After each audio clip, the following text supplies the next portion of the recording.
Estas férias leve o observador no bolso. Na praia, no campo ou entre viagens, acompanhe toda a atualidade sem limites. Assine com 40€ de desconto e habilite-se a ganhar uma estadia de 2 noites num dos hotéis boutique da Small Portuguese Hotels. Este verão, desligue da rotina, não da informação. Assine em observador.pt.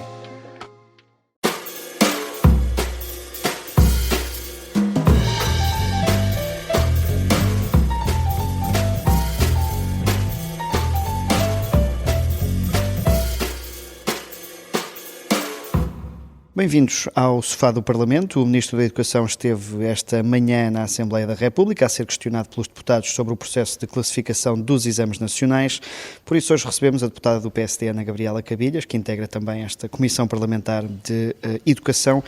Bem-vinda. Deixe-me começar por lhe perguntar, na sexta-feira, o dia terminou tarde para os estudantes portugueses que tiveram de ir às escolas à noite ver as pautas afixadas. Tinha sido mais prudente adiar esta entrega das notas e não ter existido tantos erros? Antes de mais, o gosto é meu estar aqui. De facto, sexta-feira foi um dia atípico e reconheço que foi um dia que trouxe muita ansiedade para os estudantes, mas creio que, acima de tudo, nesse mesmo dia, os estudantes já começaram a receber na sua plataforma eletrónica da escola as classificações e, portanto, creio que muito desta ansiedade foi sendo dirimida. É certo, e sabemos que existiram alunos com notas que foram suspensas e, portanto, esses casos, de facto, são aqueles que levantam maior preocupação, mas creio que, no entretanto, já foram trazidas soluções e, portanto, informação e previsibilidade para estes estudantes para saberem como têm de agir, desde logo para a correção das desconformidades, embora sejam poucos estudantes, mesmo que fosse obviamente que é um assunto sensível e delicado e que merece toda a atenção, não só do Sr. Ministro, mas também, obviamente, do Educa. Estas dores de crescimento justificam, de certa forma, esta reforma, deixe-me chamar-lhe impetuosa, por ter sido logo feita de forma transversal? Eu creio que um processo desta envergadura, deste nível também de ambição e num processo de inovação não há erro zero e, portanto, há erros que fazem parte do processo e que, obviamente, têm que ser corrigidos. Ainda assim, eu creio que os estudantes e também as famílias, também a comunidade escolar, os professores, os diretores, reconhecem amplamente a vantagem deste novo sistema, porque é um sistema que é mais transparente e eu creio que aqui está a grande virtude. Os alunos, a grande parte dos alunos já têm acesso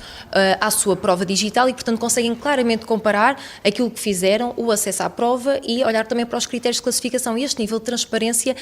nunca existiu no nosso sistema educativo. Nós hoje estamos com este grau de escrutínio sobre este sistema de avaliação externa, precisamente porque há este novo modelo. Agora, eu também sou daqueles que entendo que nós temos que ter mais ambição, temos que ter mais otimismo e creio que também temos que olhar de outra forma para processos como este, porque durante demasiado tempo a responsabilidade política não foi pedida a quem fazia a gestão corrente, a gestão do dia-a-dia, a gestão do imobilismo e, portanto, eu creio que para os estudantes este processo durante este ano, que é o ano de transição, teve erros que estão a ser corrigidos. Isto é também a vantagem deste sistema, porque permite rapidamente identificar o erro e corrigi-lo de forma sistemática, mas creio que as vantagens se superam. Portanto, se isto é um erro de política pública, não considero. Se há erros durante o processo, existiram, foram evidentes, o Sr. Ministro já reconheceu e creio que aqui são as soluções que têm que ser agora cauteladas, desde logo uma nova época para uma época especial a quem não conseguir ir de facto a esta segunda fase e este mecanismo de reporte rápido de quem tem desconformidades. Para o aluno, o próprio processo de avaliação, uma vez que o professor só corrige alguns itens, também reduz aqui o viés associado a um processo, como decorria até então, de avaliação total da prova e mesmo para os professores, ou seja, os professores a partir de hoje também começam a ter tempo dedicado à sua nobre missão e não estarem muitas vezes acorrentados em burocracia, em tempo perdido e também havia risco associado às provas. As as provas, mesmo em papel físico, eram transportadas pelos professores em carros, de um lado para o outro. Os professores tinham que estar a fazer muitas vezes uma soma ainda muito manual, a terem que estar a rasurar páginas em branco. Portanto, todas estas questões são hoje ultrapassadas. E, portanto, esta questão da época especial de exames não é um bocadinho a prova de que o Governo falhou na aplicação deste método? Em alguns casos existiram desafios e erros que estão associados e, portanto, o que o Governo tem que fazer e que está a fazer é naturalmente conseguir corrigir estas fragilidades. E, portanto, é óbvio que este processo não correu 100% dentro da normalidade, teve erros, teve desafios e agora eu creio que a preocupação tem que ser que nenhum estudante seja prejudicado e essa tem que ser a premissa base e foi a premissa base desde o início, quando foi alargado o prazo para 3 dias, precisamente para que os professores não fossem pressionados sobre a correção que estavam a fazer, portanto aqui a preocupação com o rigor da classificação e hoje também no acesso que os alunos têm à prova digital conseguem ver de facto se aquela classificação, se aquela prova é a sua e portanto creio que desse ponto de vista está acautelado esta preocupação que tem que ser basilar e essencial com o rigor e com a fiabilidade do processo. Agora, para aqueles alunos cujas provas e os erros já foram explicados do ponto de vista técnico, estão ainda em suspenso, de facto têm que ser acautelados estes mecanismos, mas que os colocam, e isto é muito importante que seja dito, em igualdade de circunstâncias, ou seja, nós temos, mesmo estes alunos com as notas em suspenso, vão concorrer em igualdade de circunstâncias à primeira fase de acesso ao ensino superior, e aqueles que queiram uma reapreciação da sua prova, aqui não decorre de uma falha do processo de transição digital, como assistimos, mas sim porque o aluno olha para a sua prova, olha para os critérios de classificação e, como já existia no passado, pode ter fundamento para requerer a sua reapreciação da prova, então aí sim, aqueles que não conseguiram ter tempo útil, por exemplo, ao dia de hoje, em que já está a decorrer o exame de português, há uma época especial para que eles possam, de facto, concorrer aí em igualdade de circunstâncias na segunda fase de acesso ao ensino superior. Agora, creio que tem havido também muita entropia e mesmo enquanto responsáveis políticos, mesmo por parte dos partidos da oposição e de alguns senhores deputados, há que saber distinguir aquilo que são as desconformidades do processo digital e aquilo que é a reapreciação da sua prova, para que de facto não haja entropia e desinformação, porque já tem existido muito ao longo também deste processo. Deixe-me pegar em duas coisas que já disse. Uma é, primeiro, essa questão da reapreciação, já lá vamos, mas não houve também um caminho de alguma desresponsabilização do Governo durante este processo, até com as polémicas palavras do Primeiro-Ministro que foram muito criticadas pelos professores? Mesmo o próprio Ministro da Educação, por exemplo, hoje a dizer que há questões que são da competência do Júri Nacional de Exames, não houve um caminho de desresponsabilização? Eu creio que muitas das palavras ao longo deste processo não tiram toda a capacidade de o Governo, e neste caso o Sr. Ministro, mas também o Sr. Primeiro-Ministro, de avaliarem as suas responsabilidades ao longo deste processo. Por isso é que foi uma responsabilidade política ter-se decidido o alargamento dos prazos, foi responsabilidade política lá atrás, quando o Governo iniciou funções, não transitar abruptamente para um processo 100% provas digitais, como estava definido pelo anterior Governo, quando não havia caminho feito nesse sentido. Muitas das palavras, por exemplo, o Sr. Ministro da Educação, quando até vem fazer um apelo, acredito eu, com a informação de que tinha à sua disposição de que não haviam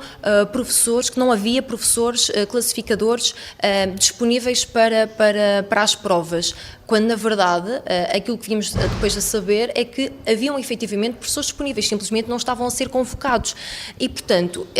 todo este processo vai nos permitir, daí a importância da auditoria ao longo desta cadeia, que tem vários elos, há vários níveis de responsabilidade, há vários níveis de decisão, há diferentes interlocutores e eu creio que a auditoria tem que nos mostrar onde é que existiram essas falhas, isto não para andar a caçar culpados, mas sim precisamente para conseguirmos ter um processo que no próximo ano, e já há tempo, espero eu também, da segunda fase, seja tranquilo, seja o mais normal possível e, portanto, possamos ultrapassar estas falhas que estão identificadas. E não acredita que a auditoria aponte para alguma irresponsabilidade política mediante o teste piloto que foi feito o ano passado? O teste piloto que foi feito o ano passado, segundo aquilo até que ouvimos na audição ao longo do dia de hoje, é que existiam as condições para se fazer um processo de ampliação para os exames quer do 11º, quer do 12º ano, porque tinha sido,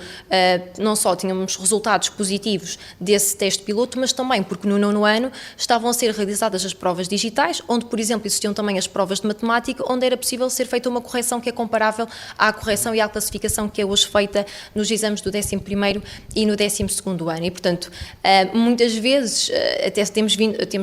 vindo a ouvir isso, um processo mais gradual, um processo mais faseado, mas eu creio que nós já perdemos, efetivamente, muito tempo ao longo de todos estes anos. Portanto, o país está hoje, tem que seguir, obviamente, as melhores práticas internacionais, mas estamos hoje atrasados face ao contexto europeu, precisamente porque não se investiu e não houve ousadia, até muitas vezes, acredito eu, pelo medo de errar, não se avançou para processos que são mais disruptivos, mas que têm que ser feitos. E, portanto, eu acredito que o caminho é por aqui. Nós não estamos num ponto de chegada, nós estamos num ponto de partida. Agora, a auditoria será, obviamente, fundamental para que o processo no próximo ano seja o mais otimizado possível. É a questão da reapreciação das provas, que tem sido muito pedida pela oposição. Não era aqui uma medida de bom senso face à forma como o processo correu?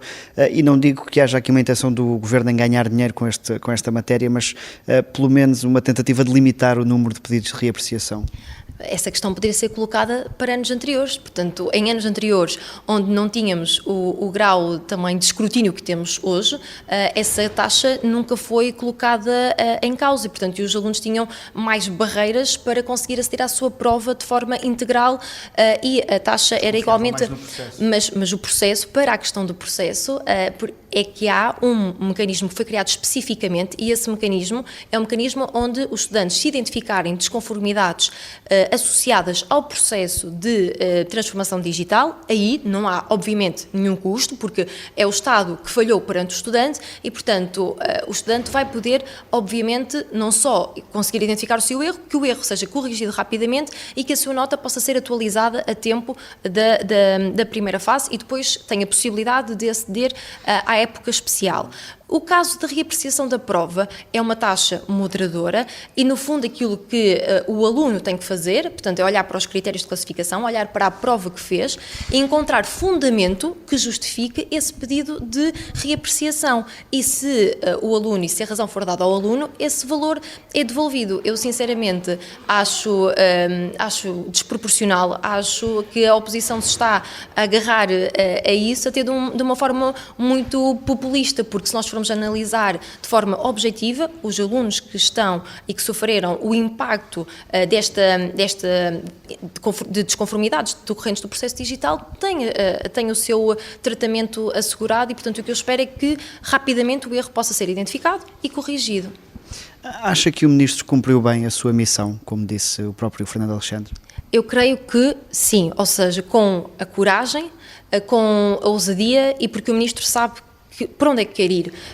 Basta analisarmos o processo de transformação e de reforma dos próprios serviços do Ministério da Educação que têm em vista prestar o melhor serviço à comunidade educativa. E tal como o próprio, há obviamente erros e nós, como responsáveis políticos, temos de ter a humildade de assumir quando as coisas não correm como nós desejamos, porque obviamente que se todos estes erros pudessem ter sido antecipados, qualquer responsável político o desejava, até porque o caminho tem que ser sempre de consolidação do nosso sistema educativo. Agora, este não foi um erro de política pública, eu creio que estamos aí precisamente no caminho certo de transformação e de trazer a modernização que o nosso sistema educativo precisa e que os estudantes e que as famílias reconhecem, e os próprios professores igualmente. Por isso, eu espero que o Sr. Ministro acabe de cumprir integralmente a sua missão, mesmo com muitas vozes do passado, muitas vozes resistentes à mudança, muitas vozes que de facto não têm a ambição que este Governo tem, que é de vir transformar, e portanto o que eu espero é que o Sr. Ministro, juntamente com a comunidade educativa, possa continuar este grande processo de reforma em todo o Ministério da Educação. Não há uma questão da autoridade que fica de forma permanente colocada em causa? Eu creio que não, porque a autoridade é exercida e é conseguida a partir do momento em que estamos precisamente nesta semana numa fase de maior tranquilidade realidade e onde os processos e onde os erros que estão identificados estão a ser resolvidos e estão a ser dirimidos. Se os erros identificados persistissem e se não existissem soluções e se as classificações fossem massivamente postas em causa, aí sim tínhamos um problema identificado e grave para o sistema educativo. Não tendo ocorrido isso, eu creio que estamos no caminho certo e só espero que a segunda fase possa dar provas de que os erros estão a ser ultrapassados. O Governo tem sido muito pressionado para fazer reformas, não só pela oposição, mas até por vozes dentro do PSD, e claro que o nome de Pedro Passos Coelho vem sempre à cabeça. Há aqui uma pressa em fazer reformas, mesmo que não estejam tão bem conseguidas como foi este caso? Antes de mais, a pressão para fazer reformas vem da vontade do povo e, portanto, foram os portugueses que elegeram este governo precisamente para vir com uma capacidade e um ímpeto reformista. Talvez as oposições, e aí discordo dessa leitura, porque eu sinto que as oposições têm bloqueado e muitas vezes boicotado as reformas deste governo e, particularmente, quando olhamos para o Partido Socialista, não estão habituados à velocidade, porque se quisessem efetivamente reformar, tiveram mais do que tempo para isso, e nós hoje vemos um Partido Socialista a criticar a reforma em curso no Ministério da Educação, quando os mesmos não conseguiram ter capacidade para implementar, aliás, a correção digital, que foi o próprio Partido Socialista que escreveu como meta no PRR. Portanto, como é que um partido que nem conseguiu implementar o seu próprio modelo pode hoje apontar o dedo a quem efetivamente está a trazer uma reforma para o terreno e com erros que são inerentes ao processo? Quanto ao Chega, quanto mais reformas o Governo vai apresentando, quanto mais problemas vai resolvendo, menos contestação existe, e por isso, sendo o partido da contestação que é alimentado por esse desânimo que ao longo dos últimos anos no nosso país foi assoberbado precisamente porque não havia este otimismo, este espírito de querer mais, de ambicionar mais, de acreditarmos que nós podemos ser melhor e de conseguirmos fazer aquilo que ainda não foi feito. E, portanto, eu acho que é este o caminho e o Governo está aqui para concretizar, está aqui para fazer, e acho que não há mais tempo a perder, tem mesmo que continuar com este ímpeto reformista. Pede a palavra para que efeito? Para a defesa da honra, Sr. Presidente. Nós temos sempre aqui uma pergunta final a que chamamos a defesa da honra. Estamos numa fase de discussão do Estado da Nação, que encerra este ano parlamentar. O Primeiro-Ministro foi criticado pelas viagens ao Mundial, por ter reagido a polémicas num festival de verão. Estes problemas da educação, o que existe também com o Ministério da Administração Interna, acentuaram-se devido a uma falta de liderança? Eu creio que não, nós temos tido o nosso Primeiro-Ministro à cabeça, à liderança, a liderar o Governo. Obviamente que há toda uma coordenação que é setorial e que é devista aos senhores Ministros e que tem essa mesma responsabilidade, mas o Primeiro-Ministro nunca deixou de estar presente e na coordenação política deste Governo.